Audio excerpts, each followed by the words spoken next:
Hello YouTube, CivilianSnowman here, and today I'm going to review The King's Speech, directed by Tom Hooper and starring Colin Firth, Geoffrey Rush, Helena Bonham Carter and Guy Pearce.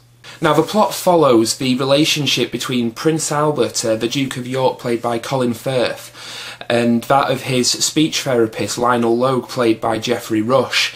Now Prince Albert had a very severe speech impediment which really hindered his public speaking, which as a prince obviously is quite a big deal. It's something that he'd had as a child and had tried many different speech therapists, many different doctors, different eggheads to try and rectify this, but to no avail. So his wife, played by Helena Bonham Carter, tracks down Geoffrey Rush's character Lionel Logue, who is a self-proclaimed speech specialist, and Prince Albert starts to go to him for consultations, and it's basically about their relationship of Lionel Logue trying to help Prince Albert overcome this almost crippling speech impediment.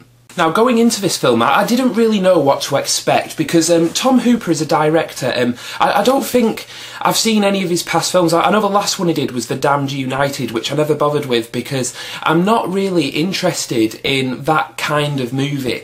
Movies about English kind of culture, but that, like, the way that's made very kind of, I almost thought it looked twee and stuff, so I wasn't very interested in seeing this movie. But once I heard about the rave reviews surrounding Colin Firth's performance as Prince Albert and later King George, I thought, right, I'm going to have to see this because people are saying that he's, you know, the main contender for a Best Actor Oscar.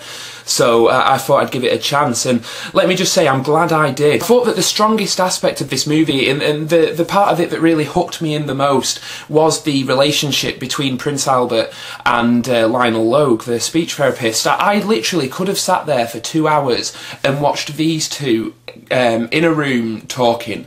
Like, that was the best part of the movie for me. I thought you've got Colin Firth and Geoffrey Rush both giving what are quite possibly the best performances of each of their careers and really engaging the audience while doing so. I honestly thought it was a fantastic partnership, and the chemistry between them is just simply electric. The way they play off each other, the way they exchange dialogue is just absolutely awe-inspiring. It really is two of the best actors working today, doing what they do best, and it really raises, I mean, you have emotional moments with them, but they also make you laugh. Prince Albert, actually, Colin Firth gets some little kind of funny one-liners, but Geoffrey Rush is just so charismatic and funny and likeable in this role. You just can't take your eyes off him. Now, like I said, people have been singing Colin Firth's praises for this movie, saying he deserves a Best Actor Oscar. Now, whether or not I agree with that, I thought he was brilliant, don't get me wrong, but I've seen a couple of performances this year that I honestly think deserve the Oscar as well, so it's not as kind of clear-cut for me. However, for Best Supporting Actor, I honestly can't think of anybody who has given a better performance this year than Geoffrey Rush. He is the standout performance of this film. I know, again, the spotlight's on Colin Firth, but I honestly think this is Geoffrey Rush's movie. The film is beautifully shot. It's kind of lavish in its scale. However, Tom Hooper decides to frame everything quite up close and personal. Just a lot of the dialogue scenes are filmed with the camera pointing just straight on at each actor's face, and it's very kind of intimate. You know, it makes you feel like you're part of that conversation, which I really like. And then when you have Prince Albert having to give speeches, you know, they kind of widen the scope, so to speak, and make everything seem as daunting as it must have for him, which is really good. Now, there are a couple of shots in this that I have problems with them that I can't quite put my finger on. Sometimes I see a shot that looks like it belongs in a direct-to-DVD movie. Now, that probably sounds really pretentious, but there's just certain shots that stand out as almost like they've just shoved the camera in there quickly, you know, and not really thought about the framing of it. And a couple of those shots kind of were a bit jarring compared to how beautiful the rest of the movie looked. A couple of shots I was like, oh, God, you know, that could have been a bit better, but whatever.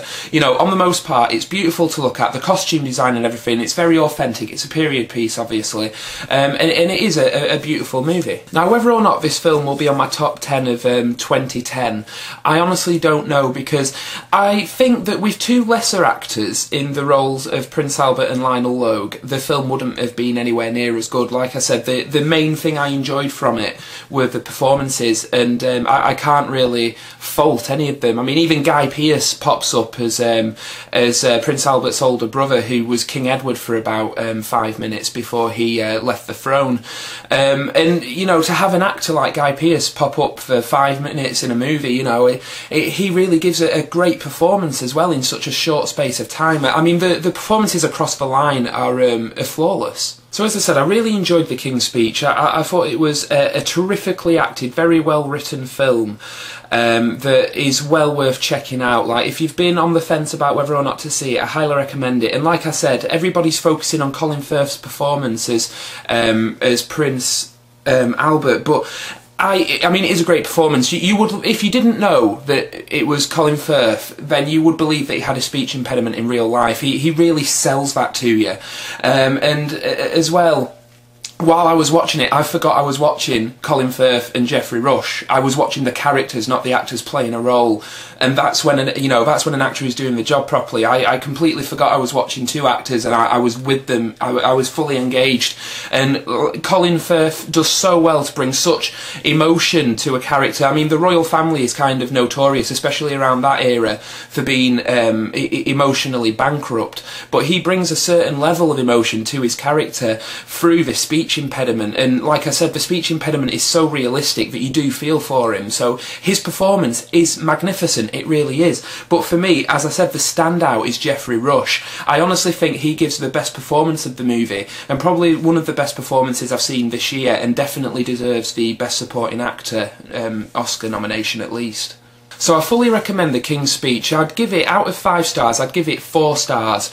Now, like I said, the best part of it is the performances and the dialogue, and I could have quite happily sat there and watched just Colin Firth and Geoffrey Rush, sat in a room talking for 2 hours. Their interplay, their chemistry, their performances were absolutely magnificent, and it is worth seeing for that alone. But the rest of it's just a bonus. Like I said, it's beautiful to look at everything. So I'd give it 4 stars from me, and highly recommend it to anybody who's curious about this movie. So thanks to everybody who watches, rates, comments and subscribes. I really appreciate it. This is CivilianSnowman signing out. I'll see you later. Bye.